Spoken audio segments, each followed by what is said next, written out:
Aleluia. Te adoramos e te louvamos, Senhor. Aleluia. Glória a Deus. Abra sua Bíblia nessa noite, então, em Atos dos Apóstolos, capítulo 17, verso 16 em diante. Atos dos Apóstolos, capítulo 17, verso 16 em diante. Glória a Deus.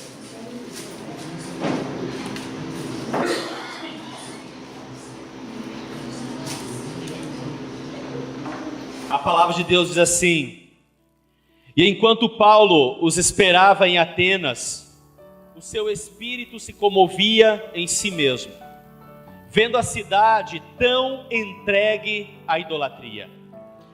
Sorte que disputava na sinagoga com os judeus e religiosos, e todos os dias na praça com os que se apresentavam. E alguns dos filósofos epicureus e estoicos contendiam com ele. Uns diziam: o que quer dizer este tagarela, esse paroleiro? E outros: parece que é pregador de deuses estranhos, porque lhes anunciava a Jesus e a ressurreição. E tomando-o, o levaram ao Areópago, dizendo: poderemos nós saber que nova doutrina, que novo ensino é esse de que falas? Pois coisas estranhas nos trazes aos ouvidos. Queremos, pois, saber o que vem a ser isso. Pois todos os atenienses e estrangeiros, residentes de nenhuma outra coisa se ocupavam, senão de dizer e ouvir alguma novidade. E estando Paulo no meio do Areópago, disse: varões atenienses, em tudo vos vejo um tanto supersticiosos, ou acentuadamente religiosos, porque passando eu e vendo os vossos santuários, achei também um altar, em que estava escrito: ao Deus desconhecido. Esse, pois, que vós honrais, não o conhecendo, é o que eu vos anuncio. O que fez o mundo e tudo que nele há, sendo o Senhor do céu e da terra, não habita em templos feitos por mãos de homens, nem tampouco é servidor por mãos de homens, como que necessitando de alguma coisa, pois ele mesmo é quem dá a todos a vida, a respiração e todas as coisas. E de um só fez toda a geração dos homens, para habitar sobre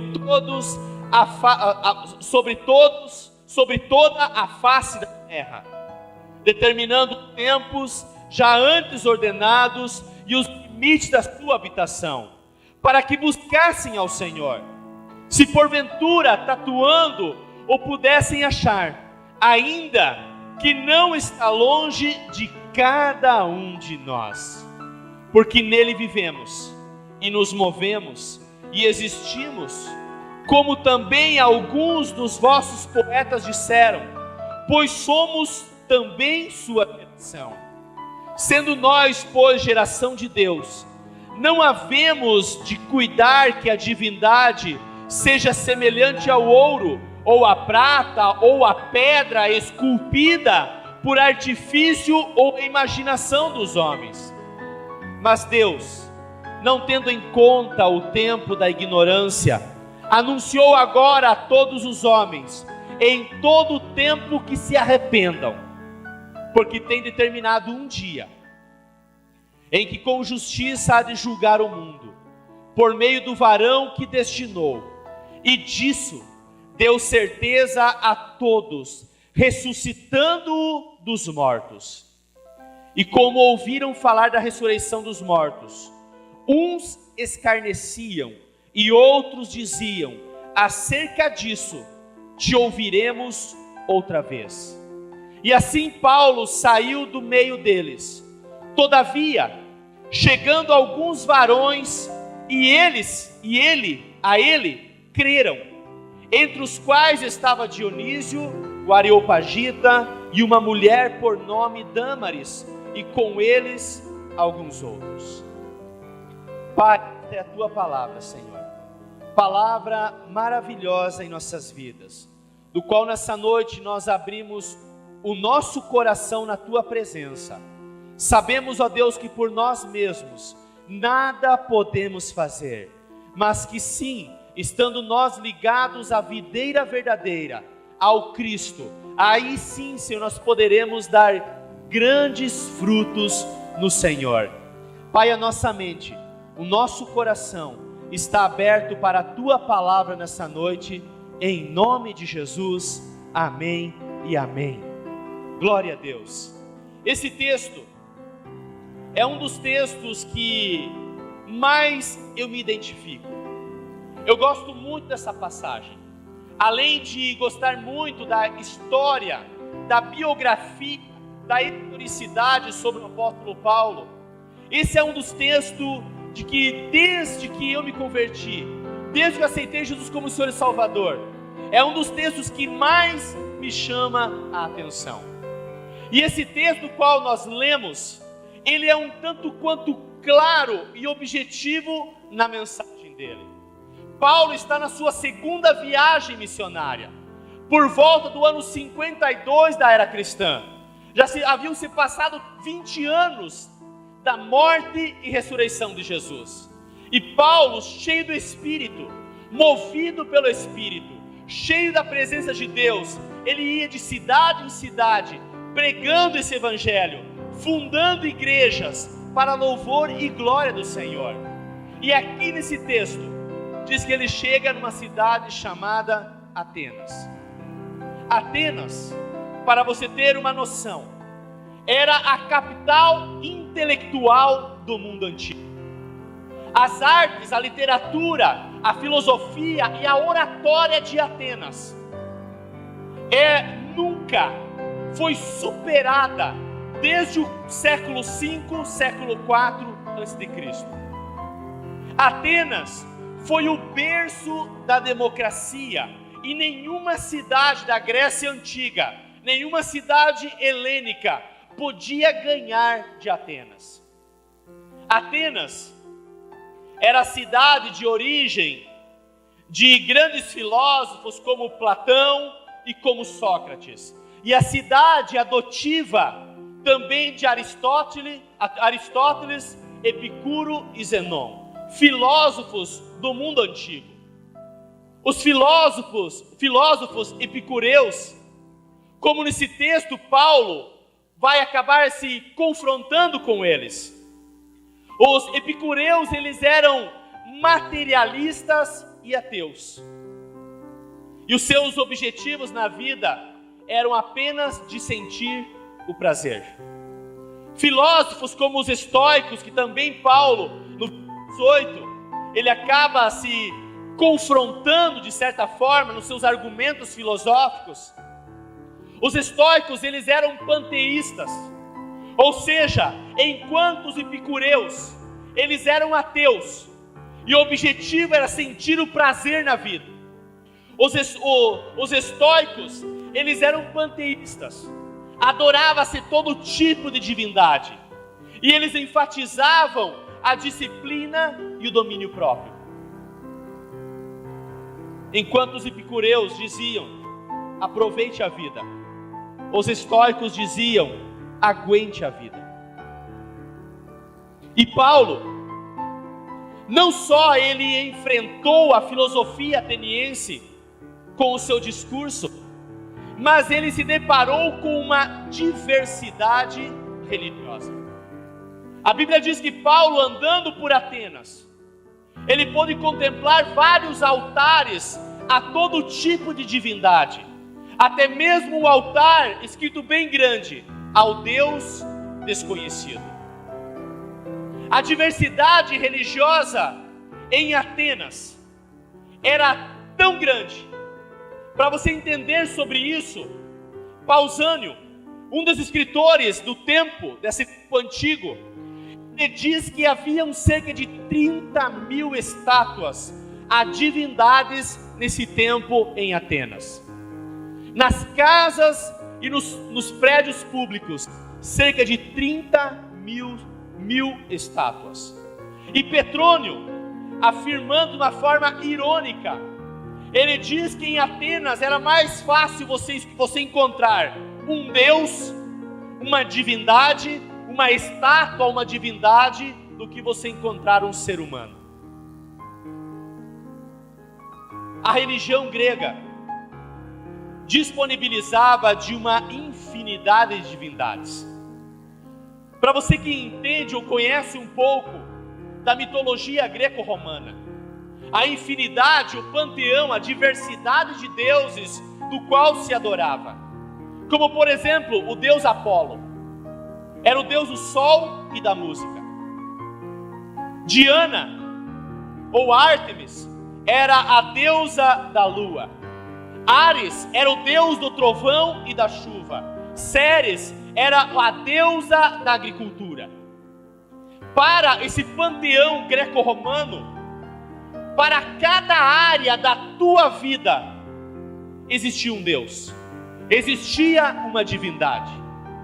Asclépio, na mitologia grega, era o deus da cura. Pluto era o deus da riqueza. Se você procurasse a cura, você ia para Asclépio. Se você queria a riqueza, você ia para Pluto. Afrodite, a deusa do amor e da beleza. Momo, o deus da alegria.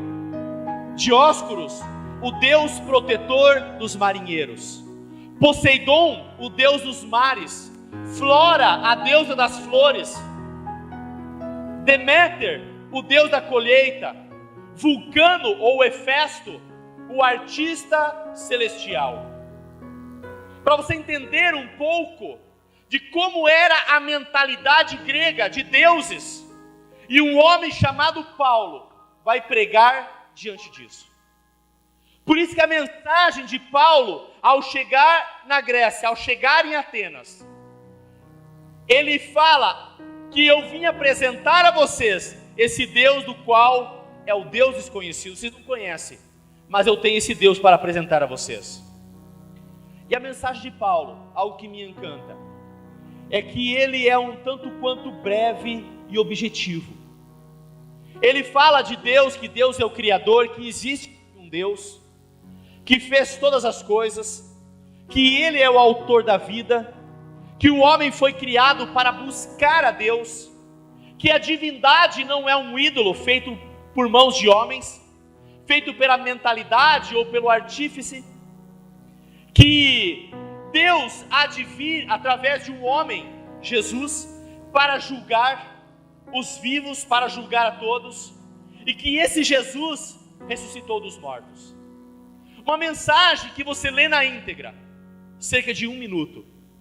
E Paulo, no Areópago, em um lugar separado, ele prega essa mensagem tão breve e diz assim: Deus perdoa o tempo da ignorância.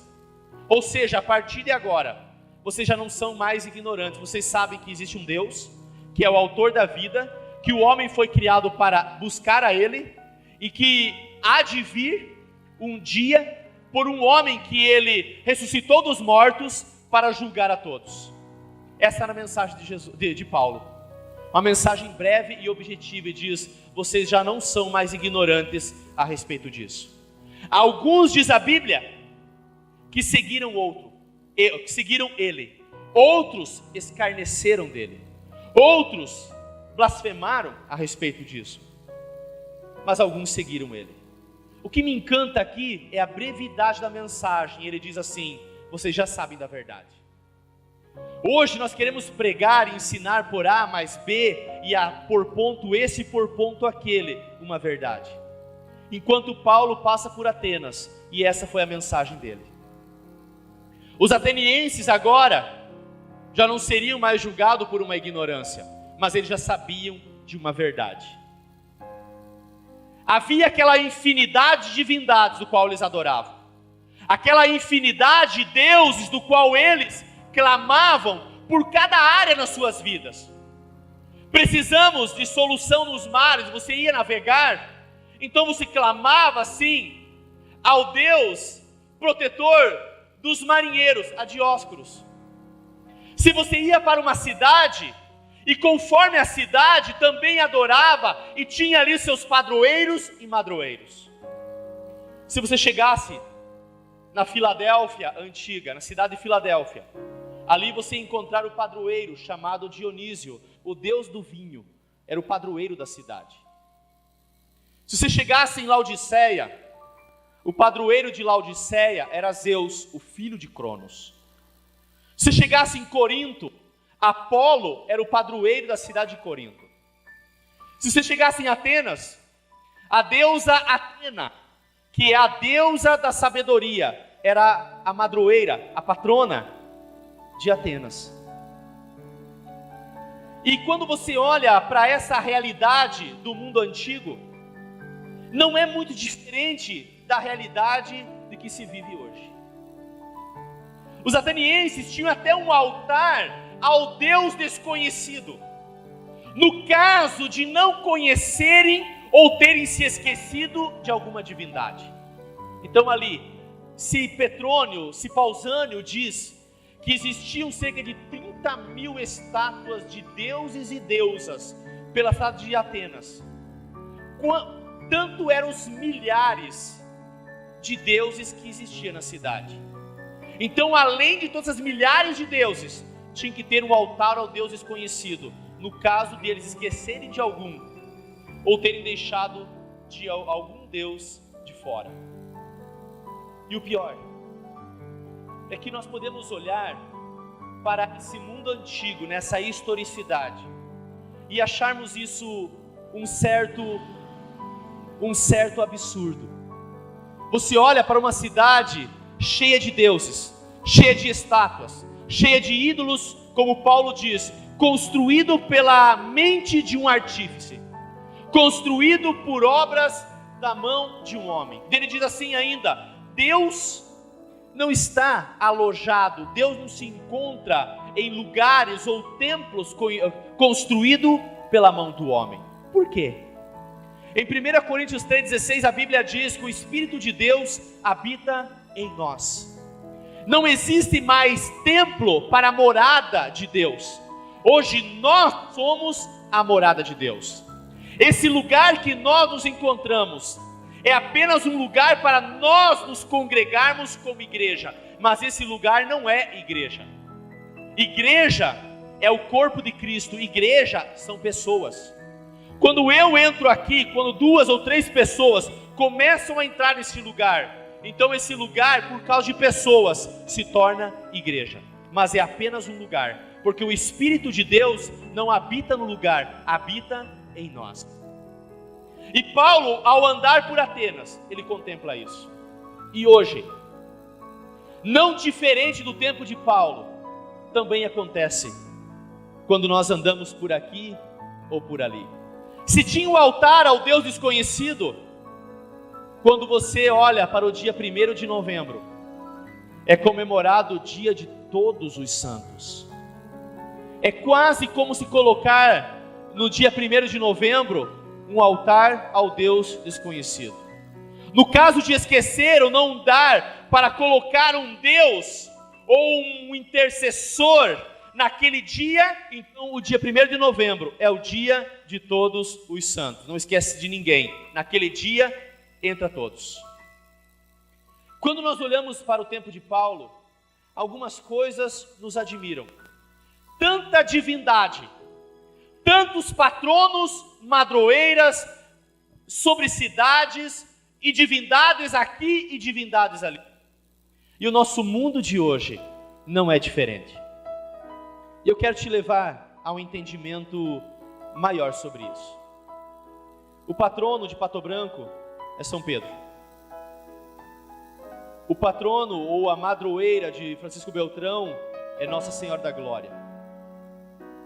De Marmeleiro, Santa Rita de Cássia. De Cascavel, Nossa Senhora Aparecida.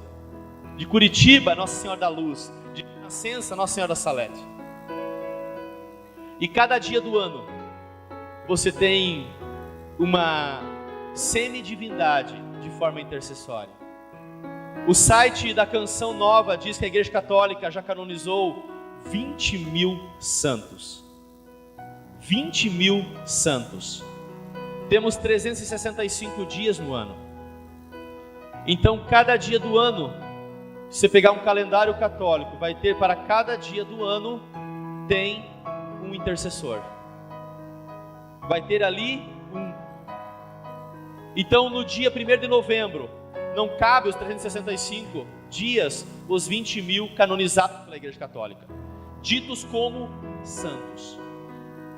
Santos, segundo as Escrituras, não é simplesmente quem morre, é os vivos. Nós somos santos, não por mérito nosso, mas pela graça e misericórdia do Senhor, nós nos tornamos santos. Em 1 Pedro capítulo 1 diz: sede santos, porque eu, vosso Deus, sou santo. Cada dia tem seu protetor e protetor. Eu quero te fazer levar a entendimento sobre esse paralelo do mundo em que o apóstolo Paulo se deparou com o mundo em que nós nos deparamos no hoje. Cada dia tem a sua protetora ou o seu protetor. Casamento, Santo Antônio. Está com problema, não consegue casar? Santo Antônio. Você não precisa, ou você não chega diretamente a Deus. Você tem um mediador para isso, Santo Antônio. Das estradas vai viajar?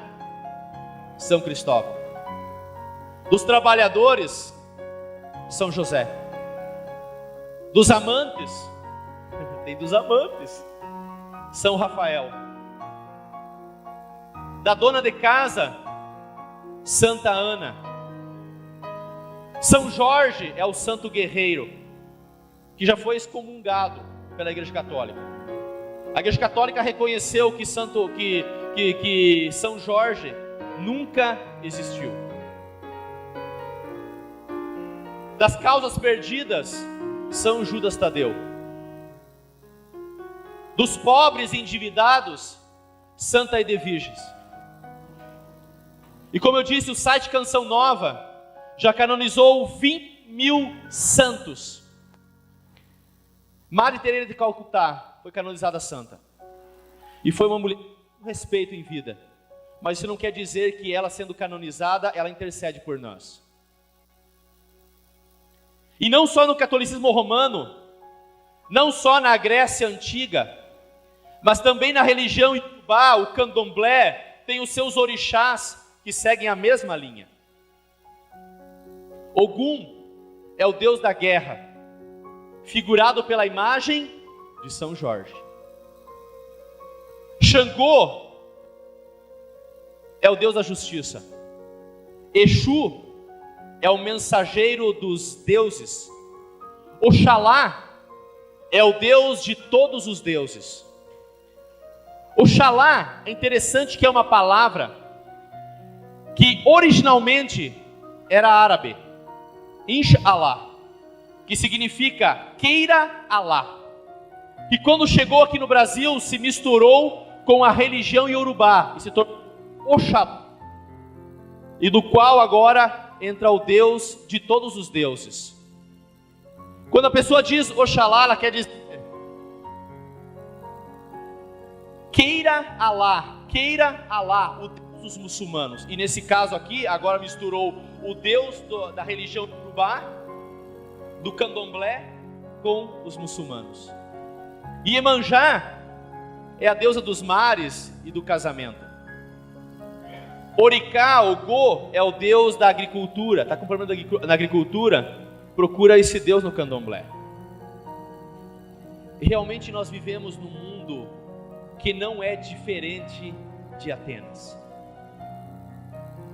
Além disso, nós convivemos diariamente com as grandes religiões e filosofias. O budismo de Siddhartha Gautama, o Buda, o conceito é, com o isolamento e a meditação, você passa a se conhecer, apagando o sofrimento e você chegando ao estágio de nirvana. No hinduísmo, o objetivo espiritual é através da yoga, que tem se infiltrado nas academias. Isso é do hinduísmo. Através da yoga, da meditação e do karma, que é a ação, a meditação e a ação, você se torna um com a divindade Brahma. E essa Brahma não tem nada a ver, essa divindade Brahma não tem nada a ver com o nome de uma cerveja. Tanto que muitos, quando adoram também, se tornam um com a divindade chamada cerveja Brahma. O espiritismo kardecista, a comunicação com os mortos, a reencarnação e a salvação pelas obras. O taoísmo, modinha entre os jovens, do Yin e Yang, aquele círculo, dividido ao meio de forma circular, escuro e branco. Na parte branca uma bolinha escura, na parte escura uma bolinha branca. Qual o objetivo disso? Você encontra a harmonia entre o bem e o mal, entre o ativo e o passivo. O islamismo é submeter a Alá e as regras rígidas do Alcorão. Vive-se o fanatismo religioso, como você vê. O confucionismo, com uma ideia de religião filosófica, que se enfatiza os valores morais e o padrão ético através da meditação. Essas ideologias e filosofias religiosas nos cercam de todos os lados. Muitas delas viram modinhas aqui e ali. E é interessante que Paulo, ele compreendeu a filosofia e a religião ateniense, e na oportunidade apresentou as suas ideias que vieram de encontro ao que se vivia no mundo grego. Paulo, ele entendia o contexto em que ele estava inserido. Você hoje também entende, compreende ao contexto que você está inserido. Você sabe como o mundo está, como a religião está, como houve um distanciamento genuíno na religião. Os epicúreos diziam: Deus não existe, é o ateísmo moderno. E Paulo diz: o Deus que fez o mundo é Senhor dos céus, Ele existe sim. Paulo, ele chega diante da filosofia de uma cidade em que a sabedoria era muito respeitada. Os filósofos do mundo antigo eram respeitados. E Paulo não se preocupou com essa filosofia ateísta antiga, mas ele disse: existe um Deus, existe sim. Ele é verdadeiro, Ele é poderoso e Ele há de vir. Os estoicos diziam: o Deus de todas as religiões é um só. Hoje se diz: Deus é um só. A filosofia dos epicureus, ateísta, ainda se encontra no hoje. A filosofia estoica, que diz que Deus de todas as religiões é um só, que Deus é um só, se encontra no hoje também. A nova era diz: tudo é Deus, e Deus é tudo. Não há mais diferenciação. A religião ateniense ditava, com o seu panteísmo religioso: levante altares e esculturas a todas as divindades, até para aquela que você não conhece. E se você conhece alguma divindade da agricultura, peça a intercessão para aquela divindade e ele vai resolver os teus problemas. E o apóstolo Paulo diz assim: nós não devemos pensar que a divindade é semelhante a uma escultura de ouro, de prata ou pedra, feita pela arte e imaginação do homem. Ele confronta a realidade do mundo antigo. E eu pergunto para você nessa noite: o Deus da Bíblia é o mesmo do Espiritismo? O Deus da Bíblia é o mesmo dos orixás? O Deus da Bíblia é o mesmo do qual você pode consultar os mortos através do Espiritismo, contemplar alguns antepassados e dizer assim: não, esse Deus é o mesmo da Bíblia, porque Deus é um só. Eu pergunto para você, é o mesmo Deus da Bíblia ou do Espiritismo? O Deus do orixá, dos orixás, do candomblé, da religião iorubá, afro-brasileira, é a mesma das Escrituras? É o mesmo das Escrituras? Daí a Bíblia diz assim, Deuteronômio 18: entre ti não se achará nem adivinhador, nem predizente, nem necromante, aquele que adivinha pela invocação dos mortos, nem agoureiro, aquele que prediz coisas más, nem feiticeiro, nem encantador de encantamentos, nem quem consulte um espírito adivinhante, nem os médios, nem os mágicos, nem quem consulte os mortos, pois todo aquele que faz tal coisa é abominação ao Senhor. O Deus do Espiritismo é o Deus mesmo das Escrituras? Não. O Deus da religião iorubá é o mesmo das Escrituras? Não. A Bíblia não é o mesmo também do Deus ou dos deuses do hinduísmo. O hinduísmo é o panteísmo religioso. A religião hindu, qualquer animal, qualquer ser é uma divindade. A barata é uma divindade. O boi é uma divindade. Você vê nas cidades da Índia, os bois, as vacas andando pelo meio da rua e não há problema nenhum, porque é uma divindade. Para o apóstolo Paulo, ele diz assim: mudaram a glória de Deus incorruptível em semelhança da imagem de homem corruptível, de aves, de quadrúpedes e de répteis, pois mudaram a verdade de Deus em mentira, e adoraram e serviram mais a criatura do que o Criador, que é bendito eternamente. Amém. Hoje se adora a criação e não o Criador. Se adora o elefante, se adora a vaca, se adora as aves, os répteis, se adora a criação e não o Criador. Essa é a religião hindu. E eu pergunto para você, o Deus hindu é o mesmo Deus das Escrituras? É o mesmo Deus da Bíblia? O Deus da Bíblia também é o mesmo do budismo, com Siddhartha Gautama, o Buda, do qual através da meditação, a yoga, você atinge um estado transcendente, vencendo a dor e o sofrimento desse mundo. Eu pergunto a você, o Deus do budismo é o mesmo Deus da Bíblia? João capítulo 3, verso 16, a Bíblia diz: porque Deus amou o mundo, que deu o seu único filho, para que todo aquele que nele cresce, não pereça, mas tenha a vida eterna. Seu único filho. Não é através da meditação, não é através de Buda, não é através desse sistema religioso, mas é de Jesus Cristo. Buda é o iluminado. A palavra Buda significa iluminado. E Apocalipse 22, 16, a Bíblia diz que Jesus é a brilhante estrela da manhã. Não é Buda, é Jesus. O Deus da Bíblia não é o mesmo em que se prega em algumas ramificações que se dizem cristãs. E aqui entra também um grande confronto religioso. Hoje diz assim: a padroeira da cidade, você pode pedir intercessão para ela.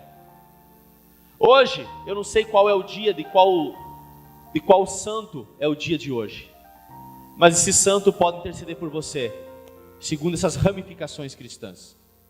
E nós entramos para a Bíblia. Eu pergunto para você, essas diversidade de santos, de deuses, é o mesmo que está na Bíblia? A tradição que entra numa religião acaba deturpando aquilo que está como evidência nas Escrituras. Por quê? Quem pode interceder por nós, segundo as Escrituras? Quem intercede por nós? Romanos 8, 27, a Bíblia diz assim: o Espírito Santo intercede pelos santos, de acordo com a vontade de Deus. Esses santos não são quem morreram, eram os vivos. Romanos 8,34, foi Cristo Jesus que morreu, e mais, que ressuscitou e está à direita de Deus, e também intercede por nós. Quem pode interceder por nós, segundo Romanos capítulo 8? O Espírito Santo e Jesus Cristo. E você lê todo o Novo Testamento, e você não encontra mais ninguém que pode interceder por você. Porque segundo as Escrituras, qualquer homem ou mulher que morreu aqui nessa terra, não tem capacidade divinizada de ouvir a tua oração ou a tua reza num lugar transcendente. Ou se está no céu ou em qualquer outro lugar, no paraíso ou qualquer outro lugar, não tem capacidade divinizada de ouvir a tua intercessão. Se você clamar em um dia específico, você está com um problema, não consegue casar. Então você clama a quem em intercessão? A quem? Quem? Hã? Santo Antônio. Esse você esse você é generalizando a mensagem, é contextualizando ao mundo moderno a mensagem. Hoje a pessoa não consegue casar, então ela pede intercessão de Santo Antônio. Vai lá, pega um copo d'água, coloca a ponta cabeça, mergulha na água, faz um monte de rituais com aquela imagem. Preste atenção nisso. Aqui nós entramos na essência da mensagem de Deus. Aqui nós entramos na essência do Evangelho para compreendermos isso. Você encontra Santo Antônio na Bíblia? Não existe ele na Bíblia. E além de Jesus e do Espírito Santo, ninguém mais pode interceder por nós, segundo as Escrituras. Maria morreu, Maria, mãe de Jesus. E aqui eu quero fazer uma ordem cronológica, melhor fazendo assim. Estevão foi o primeiro mártir cristão. Estevão. O apóstolo Paulo morreu por volta do ano 64 da era cristã. Pedro também por volta dessa mesma época, nas mãos de Nero, tanto um quanto o outro. Um decapitado e o outro provavelmente crucificado de ponta cabeça, segundo a historicidade, que foi com o apóstolo Pedro. O apóstolo João foi aquele que estava à cruz, aos pés da cruz, junto com Maria, mãe de Jesus, e mais Maria, outra Maria que estava ali. O único apóstolo que estava aos pés da cruz, os outros todos fugiram, foi o apóstolo João. Jesus olha para Maria e diz assim: eis aí teu filho. Daí olha para João e diz: eis aí a tua mãe. Ou seja, cuida um do outro. Cuide um do outro. João era o apóstolo mais novo, ele tinha por volta de 18 anos, quando Jesus foi crucificado. O mais novo dos apóstolos. João morreu por volta do ano 95 ou do ano 100 da era cristã. O último apóstolo a morrer. João escreveu o Evangelho de João, carta de 1 João, 2 João, 3 João e o livro de Apocalipse. O apóstolo Paulo, por volta do ano 64, escreveu a carta aos Romanos. 13 cartas do Novo Testamento foi escrito por Paulo. Maria, provavelmente nessa época ela tinha morrido. Mateus, Marcos não, mas Mateus, Bartolomeu e muitos dos apóstolos já tinham morrido também nessa época, nas mais diversas formas. E você não vê um versículo na Bíblia falando que qualquer um desses que morreram, desses homens santos que morreram martirizados, intercedem por nós. Porque a primeira coisa que devia estar registrada na Bíblia é que quando Maria morreu, então João, que cuidou dela, teve que colocar que Maria intercedia por nós, que pode interceder por nós, que Paulo podia interceder por nós, que Pedro podia interceder por nós. O livro de Atos foi escrito ainda quando Estevão, no capítulo 7, morreu. E o livro de Atos abrange cerca de 50 anos da era cristã. Ou seja, 50 anos depois, você não encontra um versículo no livro de Atos dizendo que Estevão, que morreu sendo um homem santo, podia interceder por nós. Capítulo 12, se eu não me engano, o apóstolo Tiago também morreu. Ele e Pedro foram presos. Tiago foi morto e Pedro foi solto.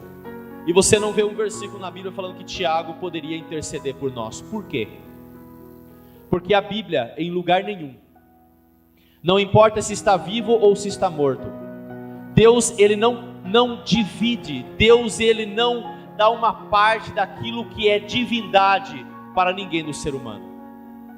Atributos que cabem somente ao Pai, ao Filho e ao Espírito Santo e a ninguém mais. Quando Estevão morreu, ele não veio dizer assim que todo o poder e autoridade foi dado para ele. Quando Maria morreu, ela não veio dizendo que toda a autoridade que há nos céus e na terra foi dado a ela, mas somente a Jesus. Que no capítulo 20 e 21 do Evangelho de João, ao ouvir o Cristo ressurreto, ao entrar na casa com os apóstolos, ele diz assim: todo o poder me foi dado nos céus e na terra. Ou seja, eu, Elton, quando eu morrer, eu não terei mais contato com essa terra de forma alguma. Posso ter sido um homem muito santo, muito usado por Deus, como muitos desses o foram. Mas Deus, em lugar algum da Bíblia, diz que agora eu ou qualquer outro teria esse poder de ouvir as pessoas que estão aqui na terra e interceder por eles. Por quê? Porque o onipresente, estar em todos os lugares ao mesmo tempo, onipotência, ter todo o poder nos céus e na terra, e onisciência, ter todo o conhecimento, toda a sabedoria nos céus e na terra, é somente o Pai, o Filho e o Espírito Santo. E você não vê na Bíblia em lugar nenhum Deus dando esse mesmo atributo ao ser humano. Vivo ou morto, não tem isso. Então se uma pessoa que morreu, dito hoje como santo, está no paraíso, a pessoa aqui na terra pede intercessão por aquela, tem problema no casamento, e diz assim: intercede por mim aí. Essa pessoa, ela não tem capacidade de ouvir o que acontece ou ver o que acontece aqui na terra. E se tivesse, essa pessoa não é onipresente, e nem onisciente, e nem onipotente, para que possa ouvir todas as orações de 7 bilhões de pessoas que há no mundo e interceder por essas pessoas.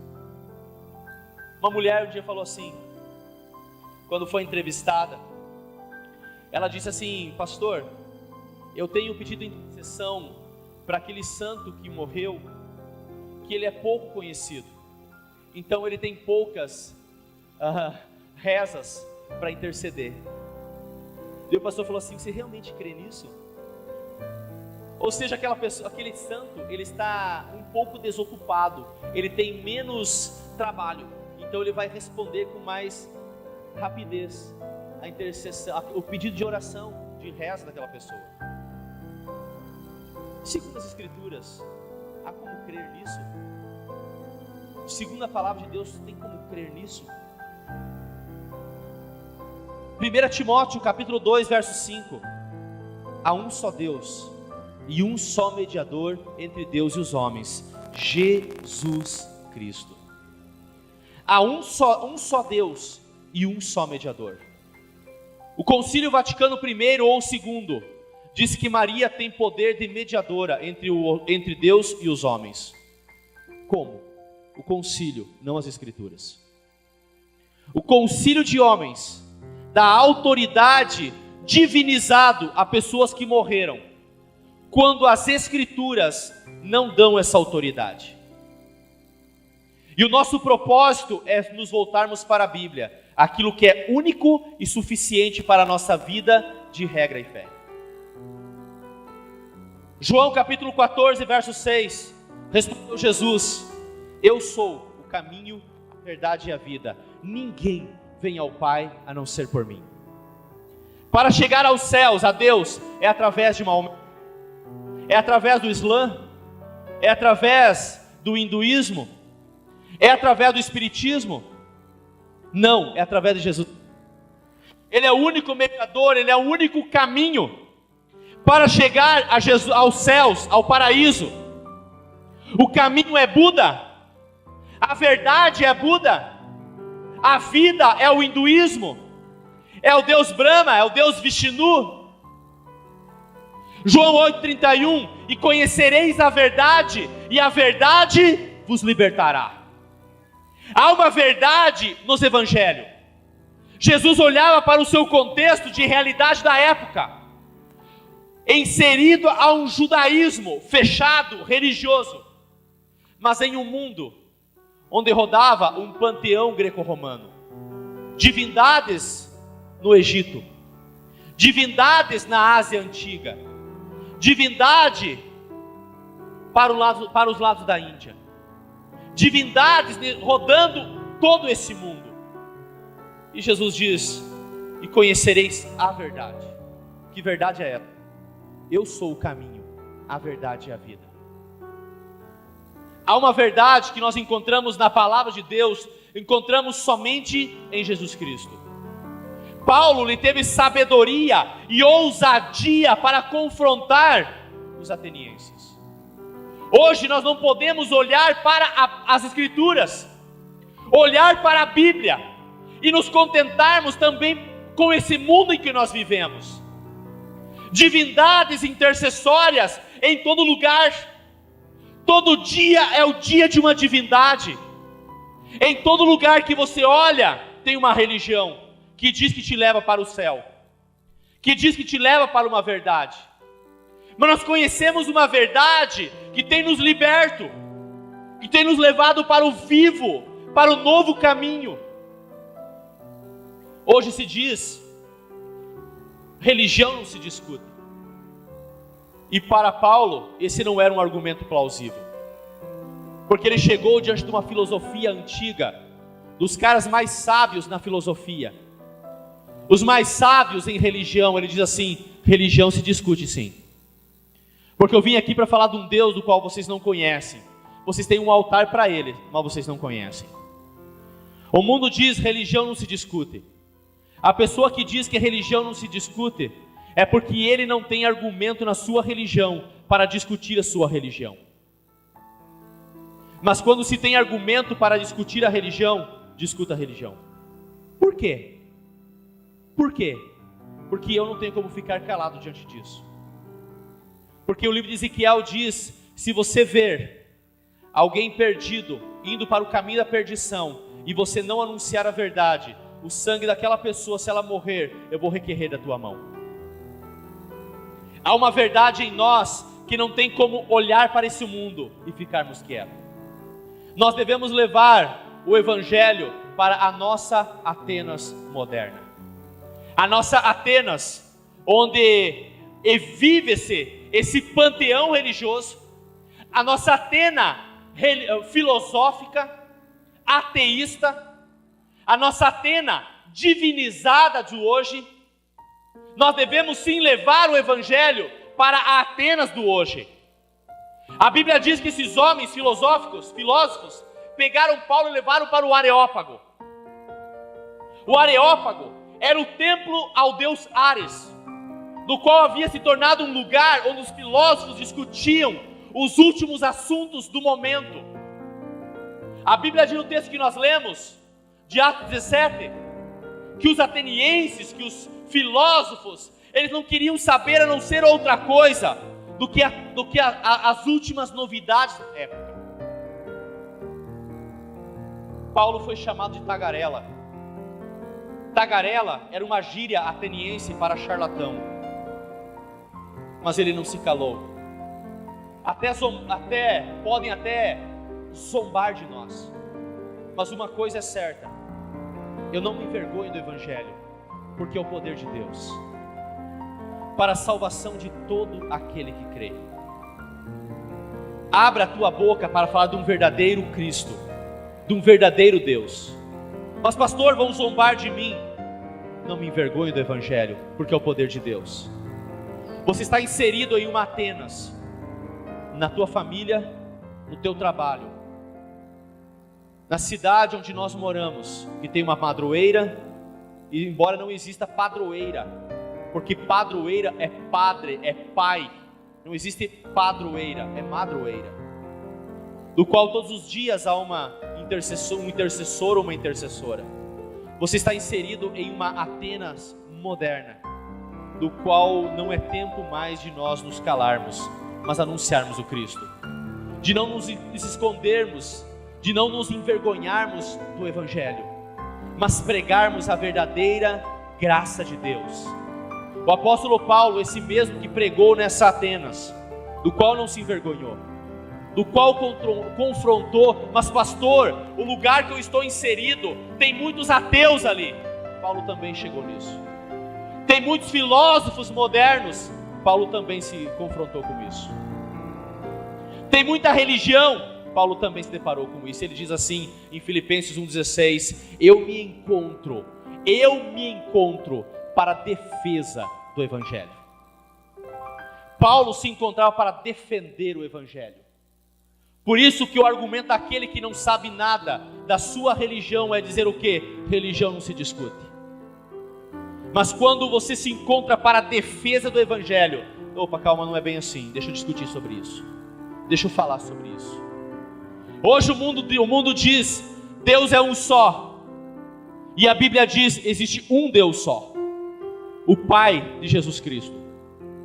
Ah, mas o do budismo também é o mesmo Deus. Não, se ele não é o Pai de Jesus Cristo, não é o mesmo Deus. Ah, mas no hinduísmo é tudo o mesmo Deus. Se ele não é o Pai de Jesus Cristo e não te leva para o caminho, a verdade e a vida, que é só Jesus, não é o mesmo Deus. Ah, mas hoje todos nós somos filhos de Deus. Mentira. Porque todos, a humanidade toda é criação de Deus. Porque João capítulo 1 verso 12 diz: a todos quanto o receberam Jesus. Nos dá um poder de sermos chamados filhos de Deus.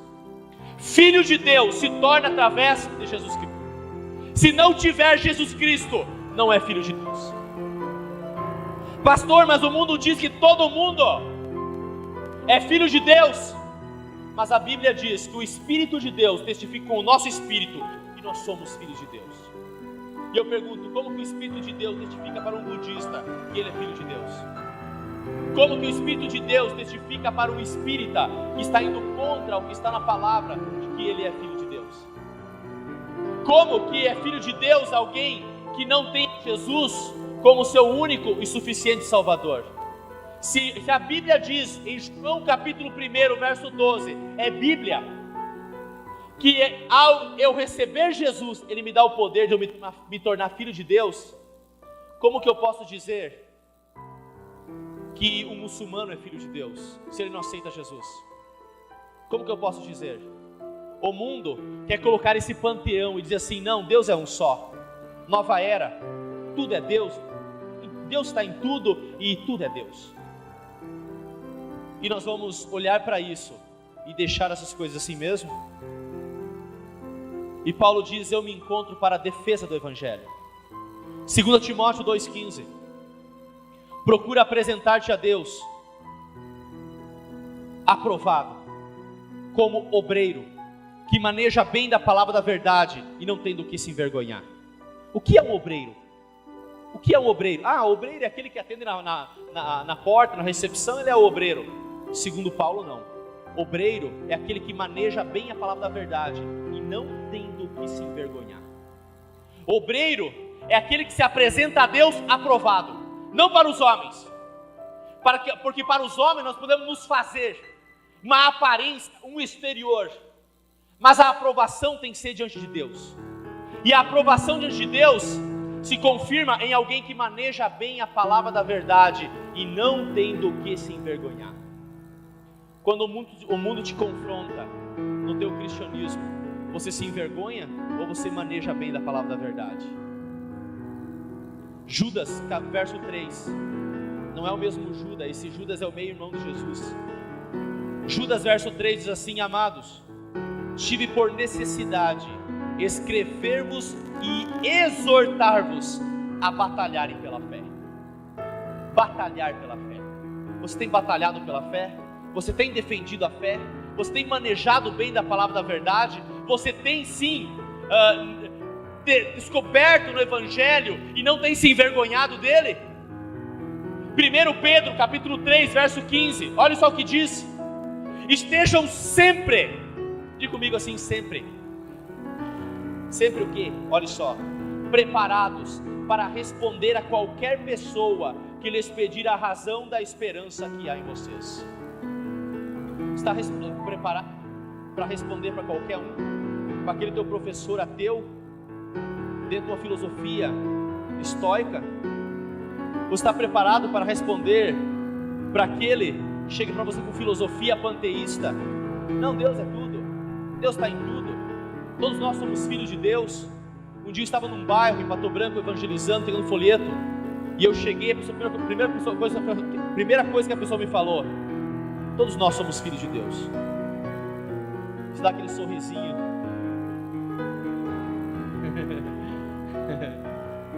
E o que fazemos nessa hora? Nos calamos e dizemos assim: verdade, você está certo? Ou você apresenta a verdade? Você diz que o que a pessoa falou é uma verdade, e na verdade está falando que aquilo é uma mentira, e você concorda com aquela mentira? Ou você apresenta a verdade que você tem conhecido? Deus está chamando novos Paulos para pregar o Evangelho com ousadia aos atenienses modernos. Mas pastor, Paulo, ele era fariseu de fariseu. Paulo, ele conhecia as Escrituras de uma forma como eu não conheço. Mas Paulo sabia o contexto que ele estava inserido. E Paulo não ficava esperando o conhecimento vindo alto. Ele se colocava a buscar mais o Senhor. E uma coisa é certa: aquilo que você não pode fazer é a hora que Deus derrama os dons, derrama a graça sobre você, para te capacitar com poder e autoridade para proclamar aquilo que Ele colocou no teu coração. Às vezes as pessoas ficam esperando e clamando: Deus, poder me fazer, e quando eu sentir que tiver poder eu vou fazer. Não é assim as coisas, não é assim, porque os dons se manifestam em nossas vidas, se manifestam em nós a partir do momento que eu me coloco a fazer. Você pode até sentir que Deus tem um chamado para a tua vida, você pode sentir que Deus tem um dom e Deus tem falado contigo sobre um dom específico, mas você olha para você mesmo e vê que aquele dom não... Deus falou comigo que eu tenho esse dom, mas você não vê ele evidente. Sabe por quê? Porque você não abriu a tua boca ainda para proclamar esse Cristo. Porque a partir do momento que você for, esses dons vão te capacitando para a obra do Senhor. Paulo, ele conhecia as Escrituras, mas ele não ficou esperando alguém fazer aquilo que ele foi comissionado para fazer. Sabe o contexto da Atenas em que você está inserido? Sabe quem foi chamado para pregar o Evangelho lá? Você. Sabe o contexto da família em que você está inserido? Quem Deus vai capacitar para pregar com autoridade ali o Evangelho? Diga para você mesmo: sou eu. É você. Basta você querer. Diante de uma sociedade moderna pluralista, o altar ao Deus desconhecido está esperando, está ali à espera de alguém para explanar sobre Jesus. Você pode andar pelas ruas dessa cidade e, como Petrônio ou Pausânio, você pode ver as divindades aqui e ali. Você pode andar pelas ruas dessa cidade e você vai encontrar em qualquer lugar um altar ao Deus desconhecido, em que você pode dizer: esse Deus do qual você não conhece, eu quero te apresentar Ele. São muitos altares, são muitos deuses hoje, mas o altar sem nome, do qual está esperando você colocar o nome de Jesus ali, para apresentar o verdadeiro Deus. Eu quero te convidar a ficar de pé nessa noite.